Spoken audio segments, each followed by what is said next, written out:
Jealousy is the quietest enemy you will ever have. It does not announce itself. It does not wear a sign. It does not walk into the room and say, "I am here to destroy what you have built." Jealousy walks in wearing a smile. It walks in wearing concern. It walks in wearing friendship and family and closeness and all the things that make you trust a person enough to let them near the parts of your life that matter. And once it is near those parts, once it has access to your joy and your peace and your success and the things you are proud of, it begins its work. Not loudly, quietly, the way rust works on iron. You don't hear rust. You don't see rust happening. You only see the result. The thing that was strong is now weak. The thing that was whole now has holes. The thing that was yours has been eaten from the inside by something that was never yours, something that belonged to someone else. Their envy, their inadequacy, their inability to celebrate what you have without measuring it against what they lack. That is jealousy, and it is in your life right now, in a person you trust, in a face you recognize, in a voice that says all the right things while feeling all the wrong ones. Today I am going to teach you how to see it, because once you see it, it loses its power. Jealousy can only operate in the dark. The moment you shine a light on it, the person carrying it will either change or leave. And either way, you win. My grandmother told me that jealousy is the only sickness that hurts the healthy person and comforts the sick one. She said the jealous person is sick, sick with comparison, sick with the belief that your having something means they cannot have it, sick with the idea that the world has a limited supply of good and that every portion you receive is a portion taken from them. And because they are sick, they look at your health and it makes their sickness worse. Your happiness irritates their unhappiness. Your peace disturbs their chaos. Your success reminds them of their stagnation. And instead of healing their own sickness, they try to infect you with it. They try to bring you down to their level because your level is a mirror that shows them everything they have not become. That is what jealousy is. It is not about you. It has never been about you. It is about the gap between who they are and who they wish they were. And you, by simply being yourself, made the gap visible. And they hate the gap. But since they cannot close the gap, they try to widen it by tearing you down. Not up, never up, down to where they are. Because if you are down where they are, the gap disappears, and the mirror stops showing them what they do not want to see. The first sign that someone is jealous of you is that they minimize your accomplishments. You share good news and their response is designed to shrink it. You tell them you are proud of something and they say, "Oh, that's nice." Or they say, "I think my neighbor did that too." Or they say, "Well, it's about time." Every one of those responses is a reduction. They take the thing you are proud of and they make it smaller, not by attacking it, by dismissing it. Dismissal is the jealous person's weapon of choice because it is deniable.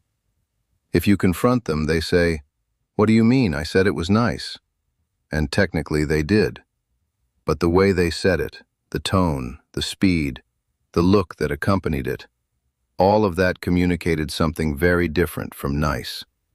It communicated, "I do not want to hear about your success because your success is a reminder of my failure." I knew a woman named Charlotte who could not share good news with her sister.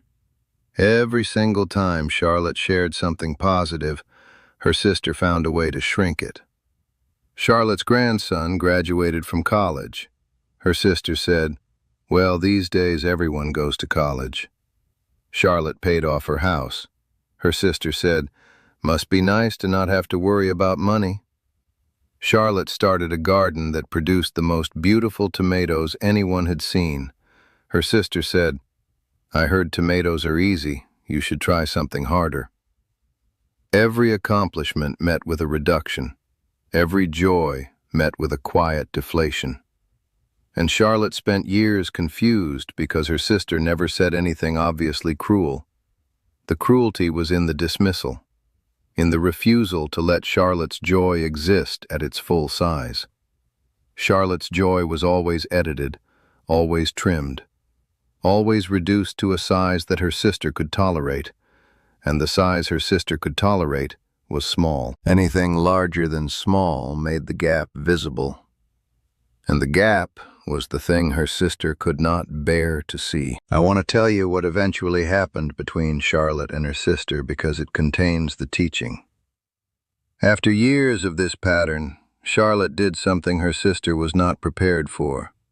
Charlotte shared a piece of good news, something about her health improving after a difficult year, and her sister did the usual reduction. She said, "Well, that's good. I guess some people are just lucky." And Charlotte, for the first time in their adult relationship, did not accept the reduction. She looked at her sister and said, "It wasn't luck. I fought for it.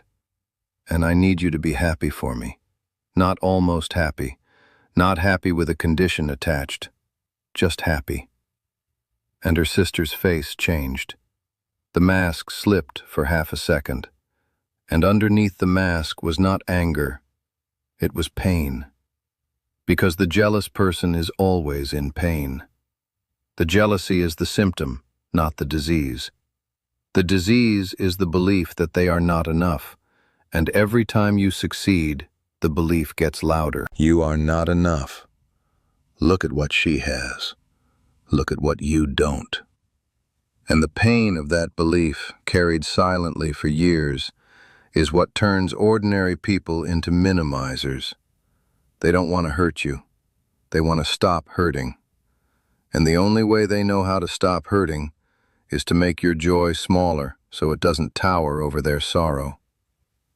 Charlotte's sister cried that day, and they had the hardest conversation of their lives. And the relationship didn't heal overnight, but it started healing the moment Charlotte refused to let her joy be edited. That is the teaching.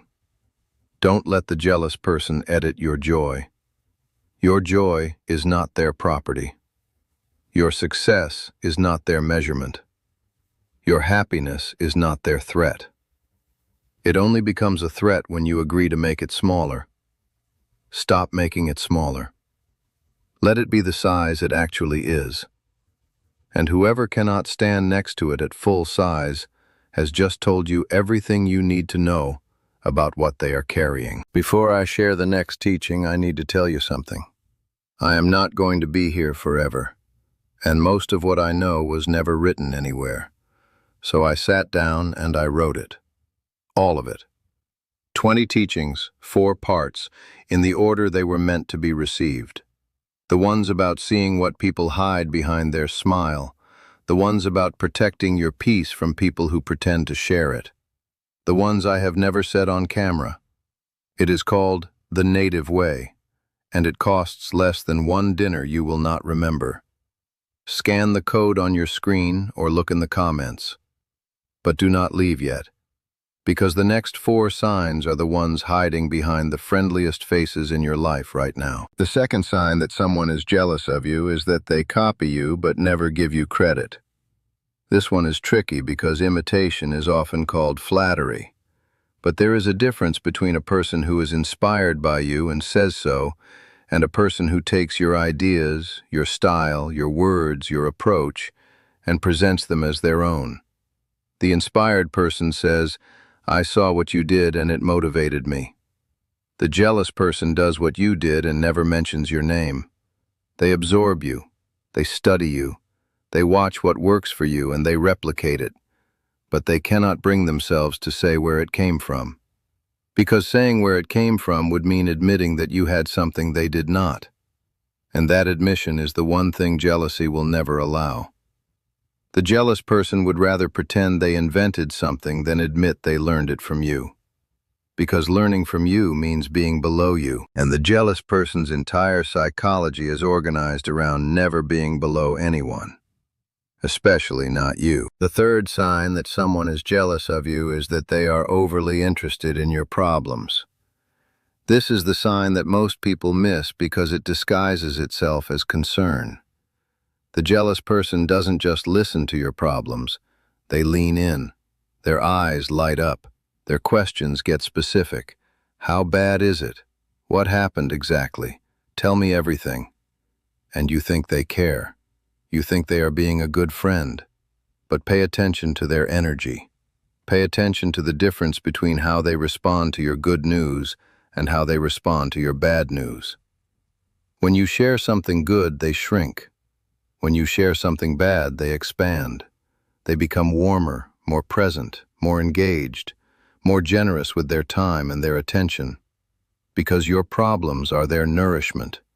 Your struggle is their comfort. When you are down, the gap closes. When you are struggling, they are no longer below you. You are beside them, or beneath them. And that position, you beneath them, is the only position where the jealous person feels safe enough to be kind. My grandmother called these people shadow feeders. She said they feed on your shadow the way certain plants feed on shade. When you are in the light, they wither. When you are in the shadow, they bloom. And if you watch them carefully, if you track when they show up and when they disappear, you will see the pattern. They show up when things go wrong. They disappear when things go right. They are present for the funeral, but absent for the celebration. They call during the crisis, but forget to call during the recovery. Their schedule of availability is perfectly calibrated to your level of suffering. The more you suffer, the more available they become. The more you thrive, the harder they are to reach. That is not coincidence. That is appetite. They are hungry for your darkness because your darkness is the only place where their own darkness feels normal. I knew a man named Donald whose best friend for 20 years fit this description perfectly. When Donald's wife was sick, his friend was there every day. Calls, visits, groceries, support. Donald thought he had the greatest friend alive.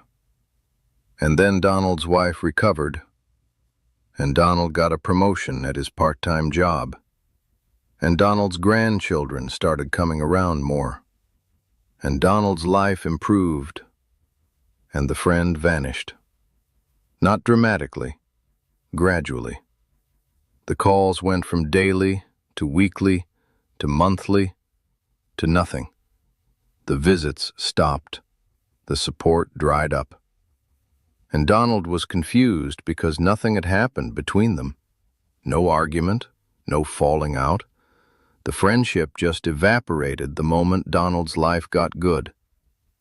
And then 2 years later, Donald had a health scare, and the friend reappeared, instantly, as if he had been waiting in the wings for the curtain to fall. And this time Donald saw it. He saw the pattern. The friend was not his friend. The friend was his audience for suffering. The friend needed Donald to be struggling because Donald's struggle was the only place the friend felt useful, felt needed, felt superior. Donald's health and happiness made the friend irrelevant, and irrelevance was the thing the friend could not tolerate. So the friend stayed close during the storms and disappeared during the sunshine. Not out of malice, out of need. The friend needed Donald broken, the way some people need a drink.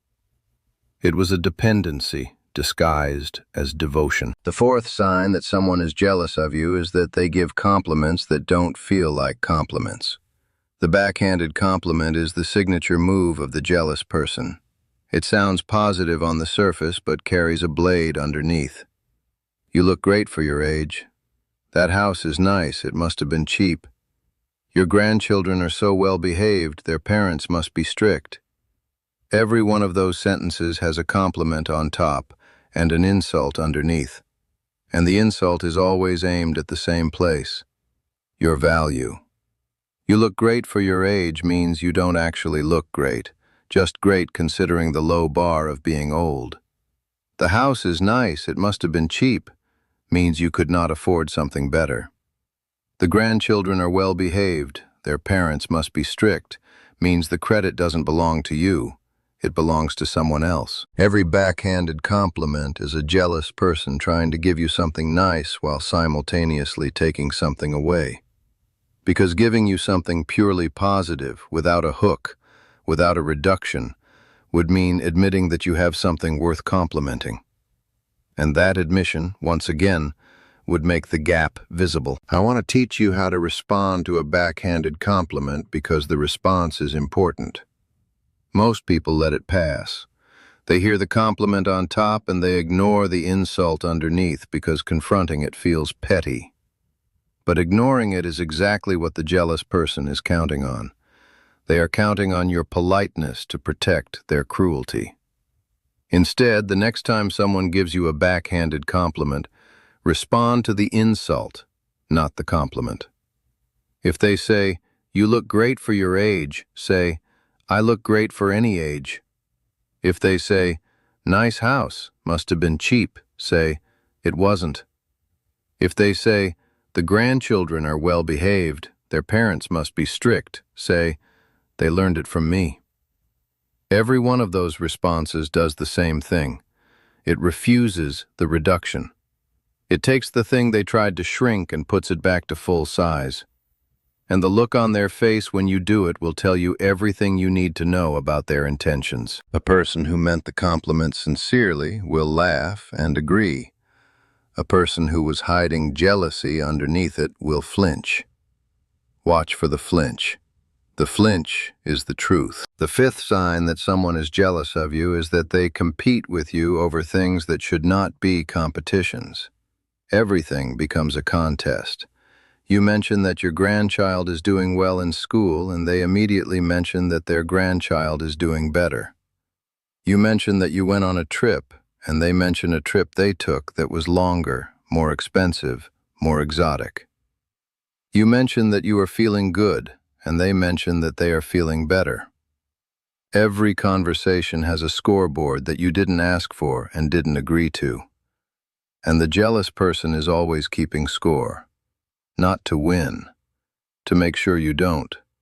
Because if you win, if your grandchild is smarter, or your trip is better, or your health is stronger, the gap becomes visible again. And so the jealous person competes, endlessly, exhaustingly, over things that two people who loved each other would simply share and celebrate together without measurement. My grandfather had a teaching about this that is the simplest and truest thing I have ever heard about jealousy.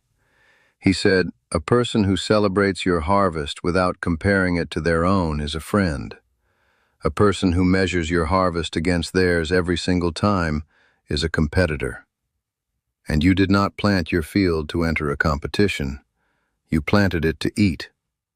And the person standing next to your field measuring your corn against their corn is not your neighbor. They are your opponent. And you should know the difference. Because you share meals with neighbors. You build fences against opponents. And a person who turns every meal into a measurement has already told you which one they are." I want to tell you about the most exhausting version of this I ever witnessed. Two women in our community, Helen and Irene, who had been friends since childhood. And somewhere along the way, the friendship became a tournament. Helen got a new car, Irene got a newer one. Irene remodeled her kitchen, Helen remodeled hers bigger. Helen's daughter got married. Irene made sure everyone knew her daughter's wedding was more expensive. It went on for decades. Every milestone was a match. Every achievement was a score. And the rest of the community watched this competition with a mixture of amusement and sadness. Because both women were so busy trying to beat each other that neither of them ever stopped to enjoy what they had. Helen's new car brought her no joy because she was already worried about what Irene would buy next. Irene's kitchen brought her no peace because she was already monitoring whether Helen's renovation was larger. They had turned their entire lives into a scoreboard. And the scoreboard consumed every drop of happiness that the things on it should have produced. And here is the saddest part. Helen died first. And at her funeral, Irene stood over the casket and wept harder than anyone in the room. And someone asked Irene why she was crying so hard. And Irene said something that revealed everything. She said, "Who am I going to compete with now? Not who am I going to miss? Who am I going to compete with?" The competition was the relationship. Remove the competition, and there was nothing underneath it. No friendship, no love, no connection. Just two women measuring their lives against each other for 50 years and calling it closeness. That is what jealousy does when it is never addressed. It replaces the relationship entirely. And what is left is not a friendship. It is a race. And races only end one way, with one person crossing a finish line that nobody else was running toward. 5 signs. They minimize your accomplishments. They copy you without credit. They feed on your problems. They give compliments with blades inside them. And they compete with you over things that don't need a winner. 5 signs that are operating in your life right now in a person you probably trust. And the hardest part of seeing these signs is not the seeing. It is what comes after. Because once you see the jealousy, you cannot unsee it. Every conversation with that person will now carry the weight of what you know. Every smile will be examined. Every compliment will be tested. And the relationship, whatever it was before, will never feel the same.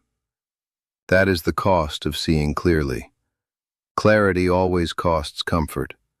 But I would rather you see clearly and lose the comfort than live comfortably inside a lie. Because the lie is costing you more than you know. Every minute you spend with a person who is jealous of you is a minute you spend unconsciously shrinking yourself so they can feel bigger. And you have shrunk enough, for enough people, for enough years. It is time to stand at your full height, and let whoever flinches at the sight of it tell you everything you need to know about what they were carrying behind that smile. If what you heard today stayed with you, the book is there. The Native Way. 20 teachings, 100 pages, written the way I would speak to you if we were sitting together.